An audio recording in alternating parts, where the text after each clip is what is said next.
আমরা দেখি এবার জিহুদা সামনে এগিয়ে আসে, তার বক্তব্য গভীর অনুতাপ প্রকাশ করে। তিনি বলেন, আমরা কি বলবো, ঈশ্বর আমাদের অপরাধ প্রকাশ করেছেন।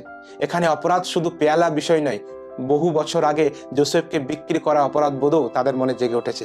তারা স্বীকার করে সবাই দাস হতে প্রস্তুত, কিন্তু যোসেফ আবার পরীক্ষা নেন। তিনি বলেন, শুধু যার কাছে পেয়ালা পাওয়া গেছে সে দাস হবে, অন্যরা শান্তিতে পিতার কাছে ফিরে যেতে পারে।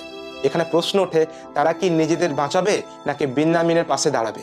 এই মুহূর্তে জিহুদা এক অসাধারণ বক্তৃতা দেন। তিনি বিনয়ের সাথে কথা বলার অনুমতি চান এবং যোসেফকে প্রভু বলে সম্বোধন করেন।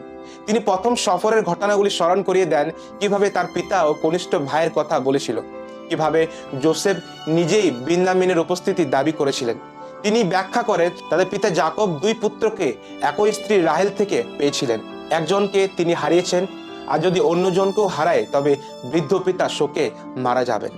এই অংশে পিতার হৃদয়ের বেদনা স্পষ্টভাবে ফুটে ওঠে। সবচেয়ে গুরুত্বপূর্ণ হলো জিহুদা বলেন, আমি বালকের জন্য জামিন হয়েছি। তিনি ব্যক্তিগত দায়িত্ব নিয়েছেন, তাই তিনি অনুরোধ করেন বিন্যামিনের পরিবর্তে তাকে দাস করে রাখা হোক। এই আত্মবলিদানমূলক আবেদন পুরাতন নিয়মের অন্যতম শক্তিশালী মানবিক মুহূর্ত।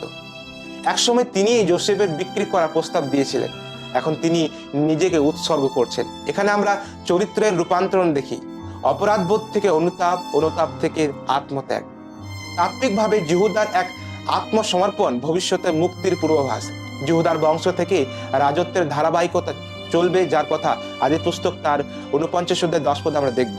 এবং সেই বংশেই জন্ম নেবেন যীশু খ্রিস্ট, যিনি অপরের পাপের পরিবর্তে নিজেকে উৎসর্গ করেন।